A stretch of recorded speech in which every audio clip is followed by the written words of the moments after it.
Welcome to the Explainer. Okay, today we are unpacking one of the absolute most anticipated stories in all of international football. We're talking about the triumphant return of Côte d'Ivoire, universally known as Les Éléphants, to the 2026 FIFA World Cup. Now, this isn't just another team qualifying, right? This is the dramatic resurgence of an African powerhouse. They're armed with this fresh tactical identity, a squad just absolutely brimming with elite European talent, and they have a massive point to prove on the global stage. And you know, to really understand why this return is so monumental, we literally just have to look at one agonizing number. 12. That's it. 12 years. That is exactly how long Les Éléphants have been missing from the World Cup. Missing out on Russia back in 2018 and then Qatar in 2022. Wow, that was a massive, sobering reality check for a nation where football is just so deeply woven into the cultural fabric. It actually forced them into a complete structural rebuild of their entire national program.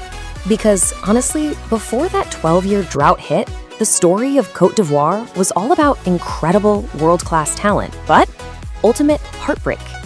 Their fabled golden generation, we're talking absolute legends like Didier Drogba and Yaya Touré. They reached 3 consecutive World Cups, but it was like they hit this invisible wall every single time. In 2006, they got drawn into the ultimate group of death with Argentina and the Netherlands. Brutal. Then 2010 brought Brazil and Portugal. And 2014, a devastating injury time penalty against Greece that literally sent them packing. 3 tournaments, 3 brilliant squads, 3 group stage exits.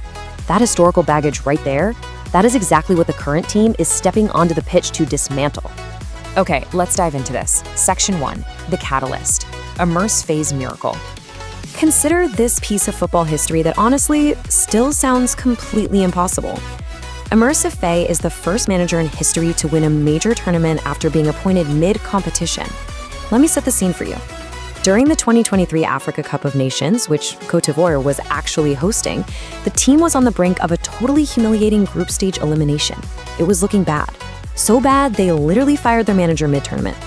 Enter Immersive Faye, a former Ivorian international whose own playing career was cut short by illness.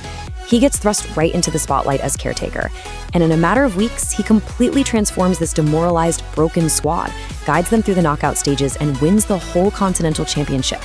His psychological intelligence and man management, it quite literally saved the nation's footballing pride. But here's the thing, Faye isn't just a great motivator, the guy's a brilliant tactician. He operates primarily in a 4-3-3, and his philosophy is built on 3 really distinct pillars. Step 1, unlike teams that exhaust themselves pressing super high up the pitch, Faye prefers this really energy-efficient mid-block defense. They sit deep, they stay incredibly compact, and they just totally frustrate the opponent. Then comes step 2, and this is where they kill you. Rapid, wide transition. The split second they win that ball back, they use blisteringly fast wingers to explode into the space the opposition left behind. And step 3 is their diverse goal scoring. They attack as a complete collective system, and we're going to see the sheer scale of that in just a second. Section 2, the Arsenal, a €515 million squad. Get a load of this. This squad carries a staggering market value of over €515 million. That makes them, hands down, the most valuable African team at the 2026 tournament. So this isn't a team relying on one fading superstar to carry them. No way. This is a squad packed with extreme depth across almost every single position on the pitch. Now, what's really interesting about this slide is the sheer elite pedigree of their core spine.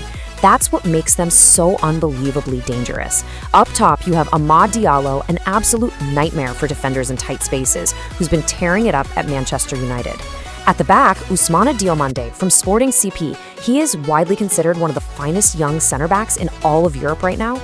And then pulling the strings in the middle of it all is their captain, Franck Kessié, just a warrior of a midfielder with Champions League winning experience. The top-tier club experience here is absolutely undeniable. And you can see exactly how that talent translated during their World Cup qualifying campaign. They went completely unbeaten, 8 wins and 2 draws. They posted an exceptional plus 25 goal difference. But you know what the most crucial statistic is here? 15 different players scored. That is Faye's step 3 in action, right there. They do not rely on a single talisman anymore. It's like if you shut down Diallo, Kessié scores. If you mark Kessié out of the game, Diomandé scores from a set piece. Their explosive, distributed offense makes them incredibly difficult for opponents to scout, let alone neutralize. Section 3. the battleground, strengths and vulnerabilities. Okay, so while their massive attacking firepower, that physical set-piece threat, and their transitional speed are undeniably world-class, we have to talk about the flip side, because they do have some glaring vulnerabilities. The biggest issue by far, goalkeeper quality. None of their 3 keepers currently play in Europe's top 5 leagues. And look, against the elite, incredibly clinical forwards they're going to face at the World Cup, a single mistaken goal can be totally fatal.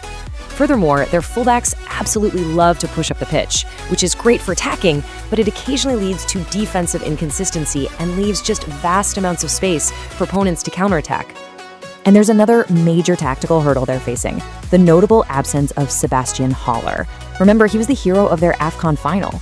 Haller gave them this incredibly physical aerial focal point, like a true number 9 who could hold up the ball and bring those rapid wingers into the game. Without him in the mix, Faye is going to have to figure out entirely new and likely less physical solutions right through the middle of the pitch. Let's move to and see how this builds Section 4, Group E breakdown, the path to the round of 32. So, looking at Group E, it has a very clear, pretty ruthless hierarchy. You've got Germany ranked 9th globally and absolutely stocked with Champions League talent.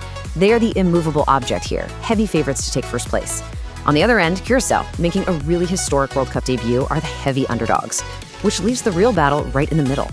Ecuador, ranked 23rd, is a highly organized, tactically mature squad. They're the critical roadblock standing directly between Côte d'Ivoire and the knockout stages. Which brings us straight to the schedule. Seriously, mark your calendars for June 14th in Philadelphia. Côte d'Ivoire versus Ecuador. This is essentially a knockout match being played on day 1 of the group stage. Think about it. If Les Elephants win that game, Faye's counterattacking system is perfectly set up to absorb pressure against Germany a week later, and then dispatch Curacao. But if they lose to Ecuador, the pressure of trying to break that historic group stage curse might just crush them. Finally, Section 5, the verdict, breaking the glass ceiling. So what does this all mean? Well, they are the ultimate dark horse. We're looking at a team with an elite manager who quite literally specializes in miracles, a 515 million euro squad just full of blistering pace. And they've got the psychological momentum of being continental champions. But as we've seen, they also carry the heavy weight of 3 previous generations who couldn't break through, plus those clear vulnerabilities at the back. So the question that will absolutely define their tournament is right here. Can the Elephants finally trample that group stage barrier and make history? We'll find out in June. Thanks so much for joining me for this explainer. Definitely keep an eye on Group E because it is going to be absolutely spectacular.